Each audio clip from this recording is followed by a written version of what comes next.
여러분, 오늘 말씀은 영적 초보라는 주제의 말씀인데요. 영적 초보다라는 말은 영적으로 미성숙하다, 성장하지 못했다, 그 말이에요.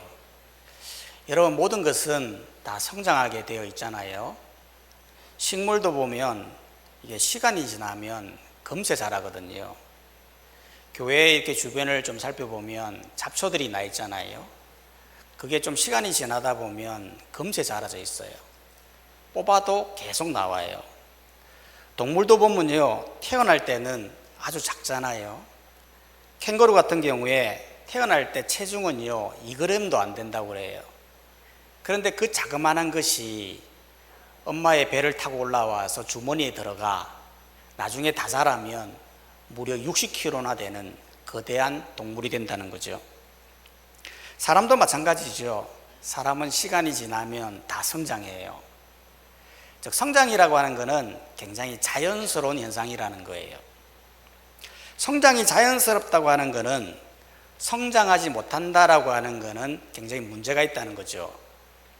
예를 들어 아기가 태어났는데 갑자기 성장이 멈춘 거예요. 그러면 심각한 거 아니겠습니까? 나이는 30살인데 몸은 어린아이 몸이에요. 얼마나 불편하겠어요. 뿐만 아니라 육체는 완전히 성인인데 정신 연령이 2살이다. 그러면 이것도 굉장히 심각한 거예요. 실제로 몸이 성인인데 아이처럼 밥 먹어주고 뒤처리해주고 얼마나 힘들까요? 영적인 것도 마찬가지라는 거예요. 영적인 것도요, 이게 굉장히 자연스러운 거예요. 시간이 지나면 성장해야 된다는 거죠. 그런데 오늘 본문에 보면 이 영적인 초보에 머물러 있으면 문제다라고 말을 하는 것이 바로 오늘 말씀이라는 거예요. 실제로 11절 말씀에 보니까요, 히브리서 기자는 말하거든요. 히브리서 5장 11절 말씀에 보면 멜기세덱에 관하여는 우리가 할 말이 많으나 너희가 듣는 것이 둔함으로 설명하기 어려우니라. 히브리서 기자는 정확하게 저자가 누구인지는 몰라요. 어떤 사람은 바울이라고 하는 사람도 있고 어떤 사람은 베드로라고 하는 사람도 있어요. 하지만 이 히브리서 기자가 이 편지를 적으면서 답답한 거예요. 왜 그렇습니까? 너희에게 이 멜기세덱, 대제사장인 이 멜기세덱과 예수님에 관해서 좀 설명하고 싶은데 너무 설명하기 어렵다는 거예요. 어렵습니까? 듣는 것이 둔하다라는 거죠. 실제로도 그렇거든요. 우리가 뭘 설명하고자 할 때에 듣는 귀가 있어야 이걸 이해를 하는 거거든요. 아이들도 보면 공부 가르칠 때 보면 누가 공부를 가르쳐 주는데요, 아무리 쉽게 가르쳐도 이걸 듣는 귀가 없으면 받아들이고 이해가 어렵다는 거예요. 학생만 그런 게 아니에요. 어떤 사람은 자기 견해나 생각이 너무 고정관념에 사로잡혀 있는 사람에게 아무리 쉽게 고급 정보를 가르쳐 주려고 해도 받아들일 기가 없다는 거예요. 또한 이미 감정적으로 상대방에게 방어적인 자세가 있는 사람에게 아무리 설명하려고 해도 이걸 받아들이지 않는다는 거죠. 또한 너무 자기 중심적인 사고에 빠져 있는 사람들에게 아무리 쉽게 설명하려고 해도 받아들이기가 쉽지가 않다는 거죠. 히브리서 기자도 마찬가지였어요. 이미 1500년간 유대교 정통에 빠져 있는, 율법에 정통한 이런 사람들에게 예수님은 대제사장의 멜기세덱의 후손이고 예수님의 멜기세덱의 예표로 오신 분이다라는 것을 설명하고 싶은데 들을 귀가 없기 때문에, 듣는 것이 둔하기 때문에 영적인 초보에 머물러 있어서 설명하기가 어렵다는 거예요. 오죽 답답했으면 이렇게까지 말하는 거예요. 히브리서 5장 12절을 보면 때가 오래되었으므로 너희가 마땅히 선생이 되어야 할 터인데 너희가 다시 하나님 말씀의 초보에 대하여 누구에게서 가르침을 받아야 할 처지이니 단단한 음식은 못 먹고 젖이나 먹어야 할 자가 되었다.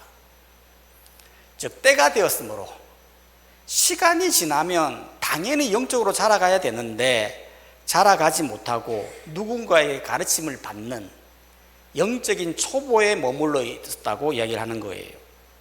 그러면서 히브리서 기자는 갓난 아기로 비유하죠. 즉 몸은 거대한 성인인데 여전히 젖만 먹고 있는 그런 어린아이와 같은 신앙이다라고 지적했다라는 거예요. 여러분 실제로요, 몸은 성인인데 젖만 먹는다고 생각해 보세요. 얼마나 끔찍할까요? 오늘 점심이 국수인데요, 제가 만약 오늘 국수도 안 먹고 젖을 먹고 있다고 생각해 보세요. 얼마나 끔찍할까요? 그렇기 때문에 히브리서 기자는 6장 1절 2절에서 말을 하는 거예요. 그러므로 우리가 그리스도의 도의 초보를 버리고 죽은 행실을 회개함과 하나님께 대한 신앙과 세례들과 안수와 죽은 자들의 부활과 영원한 심판에 관한 교훈의 틀을 다시 닦지 말고 완전한 대로 나갈지니라. 즉 더 이상 영적 초보에 머물지 말고 완전한 대로 나아가라. 즉 예전에 과거의 습성들, 종교적인 것들, 죽은 것들 이런 것에 다시 틀을 닦지 말고 완전히 성장해 가기를 히브리서 기자는 강조했던 것입니다. 그러면 우리는 어떻게 하면 영적인 초보에서 성장으로 나아갈 수 있을까요? 오늘 성경에서는 두 가지를 제시하는 거예요. 그게 뭐냐면 영적인 초보에서 성장으로 나가기 위해서 해야 할 두 가지가 뭐냐면, 첫 번째는 말씀을 마음으로 받아들여야 된다는 거예요. 히브리서 5장 11절 말씀을 다시 한번 봐보면 멜기세덱에 관하여는 우리가 할 말이 많으나 너희가 듣는 것이 둔하다 이렇게 말했지 않습니까? 여기에서 듣기에 둔하다는 말이 무슨 말이에요? 실제로 우리가요 지금 예배의 말씀을 통해서 말씀을 듣고 있지 않습니까? 또한 여러분이 집에 가면 성경을 보지 않겠습니까? 분명히 우리는 듣는 길을 통해서 소리를 듣고 있어요. 그런데 둔하다고 하는 것은 무슨 말을 하는 거냐면 말씀을 듣기는 듣는데 마음으로 받아들이지 않는 상태를 의미하는 거예요. 실제로 우리는 많은 소리를 듣지 않습니까? 그런데 그 소리 중에도요 마음으로 곱씹는 소리가 있고요 그냥 흘러버리는 소리가 있다는 거예요. 실제로 가정에도 보면 부모님들이 가끔씩 자녀들에게 잔소리하지 않습니까? 그러면 자녀들이 그 소리를 다 마음으로 받아들이는 거 아니거든요. 때로는 어떤 말은 마음으로 받아들이기도 하지만 때로는 그냥 한 귀로 듣고 한 귀로 흘리듯 듣는단 말이죠. 바로 히브리서 기자가 그걸 지적하는 거예요. 너희가 듣는 길을 통해서 소리를 듣지만 말씀을 듣지만 말씀을 마음으로 받아들이지 않으니까 영적으로 자라지 못해 영적인 초보에 머물러 있다라고 이야기했다는 거예요. 이것은 우리도 마찬가지예요. 여러분 지금 이 시간 예배를 통해서 말씀이 선포되고 있잖아요. 그러면 이 말씀을 마음으로 받아들여 곱씹는 사람이 있고요 이걸 그냥 흘러듣는 사람이 있다니까요. 말씀을 듣기는 듣는데 이게 내게 주시는 말씀이 아니라 다른 사람, 저 사람에게 주는 말씀이다 라고 생각하는 사람도 있고, 말씀을 듣기는 듣는데 저거는 목사 개인적인 생각이지 말씀이 아니야 라고 생각하면서 듣는 사람도 있고, 말씀을 듣긴 듣는데 부정적으로 생각하는 사람들이 있고, 딴 생각하면서 듣는 사람도 있고, 의심하면서 듣는 사람도 있다라는 거예요. 그렇기 때문에 말씀은 영적으로 자라갈 수가 없다라는 거예요. 실제로 우리 예수님도 보면 이 씨뿌리 비유를 통해서요 우리의 마음의 상태를 지적하셨어요. 씨는 말씀이지 않습니까? 말씀이 떨어지는데 이 마음밭이 어떤 상태에 있느냐에 따라서 영적으로 자라가는가 안 자라가는가를 알 수 있다는 거예요. 실제로 말씀이 떨어지는데 길가와 같은 마음밭이 있는 사람, 그런데 말씀이 떨어지면 말씀을 듣고 이해는 하지만 마음에 뿌리 내리지 못함으로 말미암아 새들이 와서 먹어버린다는 거예요.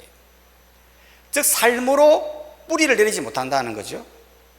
또한 돌밭에 뿌려진 씨는 말씀을 듣고 기쁨으로 받아들였지만 환난이나 박해가 오면 금세 말씀을 잊어버린다는 거예요. 가시떨기에 떨어진 씨는 말씀을 듣고 성장하려고 하지만 세상의 염려, 재물의 유혹 뭐 이런 것들에 의해서 열매를 맺지 못한다는 거예요. 하지만 말씀이 좋은 밭, 말씀으로 마음으로 받아들이는 그 사람은 100배, 60배, 30배의 결실을 맺는다. 우리 예수님 그렇게 말씀하셨거든요. 즉 선포되는 그 말씀을 내 마음이 어떻게 받아들이냐에 따라서 결실을 맺느냐, 그냥 사라지느냐를 결정한다는 거죠. 그렇기 때문에 우리는 영적으로 자라가려면 선포되어지는 말씀, 우리가 읽는 그 말씀을 마음으로 곱씹어야 돼요. 여러분, 하나님의 말씀은 이 세상의 강의나 교훈이나 지식을 말하는 게 아니에요.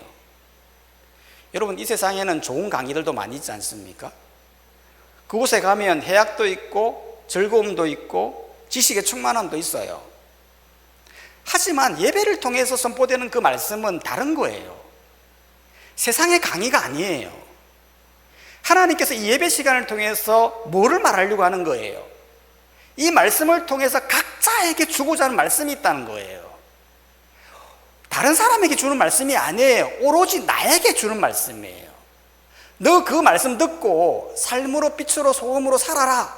그 말씀을 주시기 위해서 오늘 이 시간에 저를 통해서 말씀이 선포되고 있는 거예요. 실제로 예수님이 말씀하셨거든요. 사람이 떡으로만 살 것이 아니요 하나님의 입으로 나오는 모든 말씀으로 살 것이니라. 마치 사람이 밥을 먹어야 육체가 건강하듯이 우리의 영혼의 성장은 하나님의 입으로 나오는 그 말씀을 들어 먹어야 살 수 있다라고 말씀하셨던 겁니다. 그렇기 때문에 우리가 영적 성장을 이루려면 항상 이 하나님 말씀을 마음으로 받아들여야 돼요. 일전에 한 성도님이 말씀하시더라고요. 제가 영적으로 자라고 싶은데 내가 어떻게 해야 되겠냐고 그렇게 물으시더라고요. 그래서 제가 분명히 말을 했어요. 이미 답은 나와 있다고. 영적으로 자라가고 싶냐고. 그러면 말씀과 기도밖에 없다고. 우리의 몸이 자라려면 밥을 먹듯이 우리의 영혼의 성장을 이루려면 반드시 말씀을 먹어야 돼요. 말씀 먹지 않고 다른 거 아무리 많이 먹어도 성장이 이루어지지 않아요. 그게 하나님이 말씀하는 메시지라는 거예요. 왜 성도들이 영적인 초보에 머물러 있을까요? 왜 영적으로 자라지 않을까요? 분명합니다. 하나님 말씀을 듣기는 듣지만 마음으로 받아들이지 않는다는 거예요. 그 말씀을 하나님의 말씀으로 인정하지 않는다는 거예요. 그렇기 때문에 자라가지 못하는 거예요. 말씀을 들을 때에는 오늘은 내게 어떤 말씀을 주실까 기대하는 마음으로 마음의 문을 활짝 열고 오늘은 하나님께서 내게 주시는 메시지가 뭘까라고 그렇게 받을 때 그 말씀 앞에서 좋은 밭이 되어서 100배, 60배, 30배의 결실을 맺게 된다는 거예요. 그렇기 때문에 하나님의 말씀을 들을 때에는 마음으로 듣는 성도님들 되시기를 주님의 이름으로 축원합니다. 두 번째로 영적인 초보에서 성장으로 나가려면 어떻게 되느냐 하면 말씀을 경험해야 한다는 거예요. 여러분 히브리서 5장 13절은 이렇게 말하고 있거든요. 이는 젖을 먹는 자마다 어린아이니 의의 말씀을 경험하지 못한 자요. 젖을 먹는다고 하는 것은 여전히 어린아이에 머물러 있다라고 한 것인데 즉 더 깊은 영적 진리와 하나님 말씀에 대한 이해가 부족하다는 거예요. 그게 왜 그렇습니까? 분명히 말하고 있잖아요. 의의 말씀을 경험하지 못한 자라는 거예요. 의의 말씀을 경험하지 못했다는 말이 무슨 말입니까? 그거는 말씀을 지식적으로는 받아들이고 말씀을 많이 알지만 그거를 삶으로 적용하지 않는다는 거예요.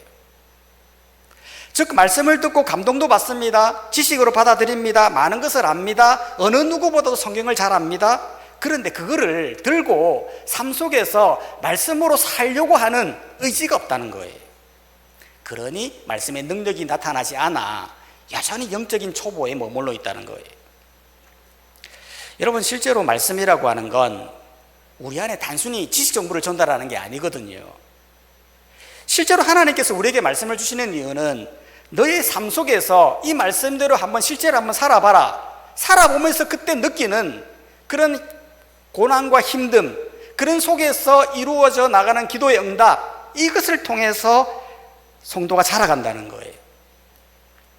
여러분 실제로 아브라함을 한번 봐보십시오. 하나님께서 아브라함에게 갑자기 나타나셔서 내가 내게 줄 땅으로 가라고 하잖아요. 그러면 아브라함은 왜 가야 하는지, 그곳에 가면 무엇을 해야 하는지 물어볼 법도 하잖아요. 그런데 그런 거 묻지 않고요, 바로 순종하여 그 땅으로 갑니다. 즉 하나님 말씀이 자기에게 주어졌다라는 것을 깨닫고 바로 순종해서 갔더니 하나님께서 그 모습을 보시고 아브라함을 영적 아비로, 순종의 사람으로 사용하시더라는 거예요. 야고보서는 말하거든요. 너희는 말씀을 행하는 자가 되고 듣기만 하여 자신을 속이는 자가 되지 말아라.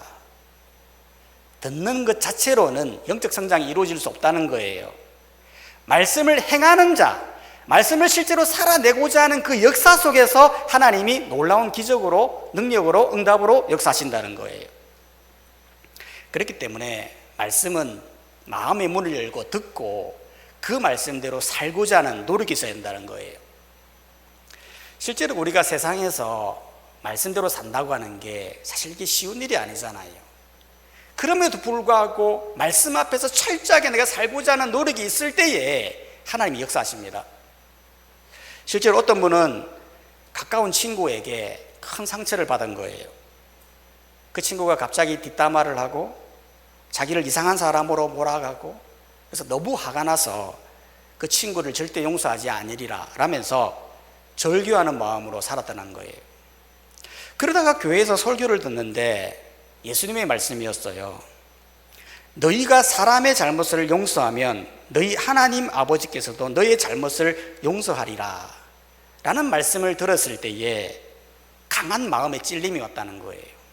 그러니까 확신한 거예요. 저거는 마치 내게 해주시는 말씀인가 보다 라고 생각을 하고 그 친구에게 용서를 해줘야 되겠다 싶은 마음이 생긴 거예요. 하지만 도저히 인간적으로 생각해 보면 그 친구가 용서가 안 되는 거예요. 그래서 도저히 안 되어서 하나님께 나갔다는 거예요. 하나님 음성은 알겠는데 도저히 그 친구가 용서가 안 됩니다. 하나님 어떻게 하면 되겠습니까? 라고 기도를 하는데 하나님께서 갑자기 평온한 마음을 주시더라는 거예요. 그리고는 하나님께서 나도 너희를 용서했는데 너가 용서하지 못할 게 뭐가 있겠니? 라는 그런 마음에 감동을 주시는데, 그러면서 하나님도 용서하셨는데 나 같은 게 무슨 용서를 못하겠나 싶은 마음이 들어서 용기를 내어 그 친구를 찾아갔다는 거예요. 그 친구를 찾아가니까 그 친구가 다 고백하더라는 거예요. 내가 그 했던 일들, 잘못된 일들을 다 이야기하고 자신도 모든 일들에 대해서 용서하고, 그러면서 더 좋은 친구, 이전보다 더 좋은 친구가 되었다라는 간증이 있는 거예요. 마찬가지예요, 여러분. 말씀이라는 건 우리가 실제로 삶 속에서 그 말씀을 듣고 적용하고 나아가게 될 때 하나님의 놀라운 은혜가 임하고 그때 영적인 성장이 이루어진다라는 거예요. 그렇기 때문에 힘들더라도 말씀으로 살아내어서 하나님의 놀라운 은혜와 능력을 경험해야 한다는 겁니다. 실제로 말씀으로 살아내면 어떤 유익이 있을까요? 히브리서 기자는 14절에서 이렇게 말하는 거예요. 히브리서 5장 14절을 보면 단단한 음식은 장성한 자의 것이니 그들은 지각을 사용함으로 연단을 받아 선악을 분별하는 자들이니라. 즉 의의 말씀을 많이 경험한 사람들은 결국 선악을 분별한다는 거죠. 여러분, 선악을 분별한다고 하는 것, 이 굉장히 중요한 거예요. 왜냐하면 여러분, 선악이라고 하는 것은 세상이 말하는 선악과 하나님이 말씀하시는 선악의 개념은 완전히 다른 거예요. 여러분, 세상이 말하는 선악은 뭐죠? 세상이 말하는 선은요, 윤리적이고 도덕적으로 사는 거예요. 법을 잘 지키고 살면 선이라고 그러고요, 법을 어기거나 윤리적으로 도덕적으로 문제가 생기면 악이라고 그러는 거예요. 그러나 하나님이 말하시는 선악의 개념은 뭡니까? 하나님이 말씀하시는 선악의 개념은 철저한 기준이 바로 하나님 말씀이라는 거예요. 예를 들어 만약 세상이 동성애가 죄가 아니라고 말하잖아요. 그러면 하나님은 성경을 통해 죄라고 말을 합니다. 세상은 선악의 개념이 동성애가 죄가 아닐지 모르지만 하나님이 보실 때에는 그게 죄다라고 분명히 말을 하고 있다는 거예요. 세상은 이 땅에 신이 많다, 그 신은 다 극락으로 인도하는 신들이다 라고 말하지만 하나님은 오직 유일신 하나님밖에 없다라고 말하잖아요. 그게 바로 하나님이 말씀하시는 선악의 개념이라는 거예요. 우리가 선악을 분별하는 게 왜 중요하냐면, 선악을 분별하는 능력이 없다면 우리는 너무나 쉽게 죄에 빠지게 되어지고 하나님의 뜻에 어긋나는 행위를 할 수 있다는 거죠. 그렇기 때문에 선악을 분별하는 능력은 우리로 하여금 세상의 유혹과 죄로부터 우리를 보호하고 하나님의 뜻대로 살게 하는데 유용한 능력이 된다는 거예요. 실제로 여러분, 베드로를 한번 봐보십시오. 베드로가요, 하나님 말씀이 갑자기 나타나셔서 부정한 동물을 먹으라고 했어요. 그 부정한 동물을 먹으라고 하는 그 의미는 이방인에게 가서 복음을 전하라는 거였거든요. 그런데 당시로서는 이방인에게 복음 전한다는 게 쉬운 게 아니에요. 왜냐하면 당시에는 이방인을 구원받지 못할 백성, 지옥에서 땔감으로 사용할 그런 존재로 여겼단 말이에요. 그런데 그 사람들에게 복음을 전한다, 쉬운 일이 아니죠. 그럼에도 불구하고 하나님의 말씀에 순종하여 그 말씀을 전하니까 어떻게 되었습니까? 수많은 사람들이 회개하고 돌아오고 지금도 수많은 사람들이 예수님을 믿는, 하나님을 믿는 놀라운 역사가 일어나더라는 거예요. 그렇기 때문에 선악이 뭔지 분별력을 가진다고 하는 것 너무너무 중요하다는 거예요. 교회 생활도 마찬가지예요. 여러분, 교회 생활에서 선악을 분별하는 능력 너무나 중요한 거예요. 선악을 분별하는 능력을 가지고 있으면 교회와 공동체에게 굉장한 유익이 되는 거예요. 여러분, 실제로 선악을 분별하는 능력이 없으면 하나님의 바른 진리를 알지 못하여 인간적인 생각으로 교회를, 사람을 잘못 인도할 수가 있는 거예요. 실제로 교회 안에서 누가 문제를 일으킵니까? 교회를 많이 다닌 사람입니까? 교회를 출석하지 않는 초신자들입니까? 아니면 목사입니까? 장로입니까? 권사입니까? 사실은 문제를 일으키는 사람은 교회 출석도 아니고 직분자도 아니에요. 실제로 문제를 일으키는 사람은 영적인 초보에 머물러 있는 사람이에요. 교회를 수십 년을 다니고요, 모태신앙인데요, 아는 것도 많은데요, 여전히 영적인 초보에 머물러 있으니 뭐가 선인지 뭐가 악인지를 분별하지 못해 악한 행동을 하게 된다는 거예요.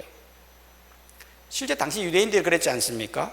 여러분, 유대인들은 하나님을 아는 사람이에요. 누구보다도 하나님을 열심히 믿는 종교인들이에요. 그럼에도 불구하고 여전히 영적인 초보에 머물려 예수님께 독사의 자식이라는 소리를 듣는 그런 사람들이었다라는 거예요. 그렇기 때문에 우리가 이 말씀에서 삶으로 살아낸다고 하는 것, 선악을 분별하여 하나님 뜻대로 살아간다는 것이 얼마나 중요한지 몰라요. 히브리서 기자는 6장 1절 2절에서 다시 한번 말을 하는 거예요. 그러므로 우리가 그리스도의 도의 초보를 버리고 완전한 대로 나아갈지니라. 완전한 길로 나아가는 길은 두 가지 길밖에 없어요. 하나님의 말씀을 마음으로 받아들이고 그 말씀을 세상 속에서 살아내려고 하는 그런 노력과 의지가 있어야 영적인 성장이 이루어진다는 거예요. 그렇기 때문에 이 말씀을 잘 기억하고 오늘도 하나님 말씀을 마음으로 받아들여 삶으로 실천하는 귀한 주간이 되시기를 주님의 이름으로 축원합니다. 함께 말씀을 생각하시면서 한번 기도하도록 하겠습니다. 우리가 지금까지 하나님 말씀을 어떻게 대했는지 자신을 돌아보면서 하나님 말씀을 잘 받아들이는 좋은 밭이 될 수 있도록 주여 역사하여 주시옵소서. 무엇보다도 하나님 말씀을 잘 실천하는 저의 삶이 되게 하여 주시옵소서. 말씀으로 저를 영적인 초보에서 성장시켜 주시옵소서. 함께 기도하며 나가도록 하겠습니다. 기도하겠습니다.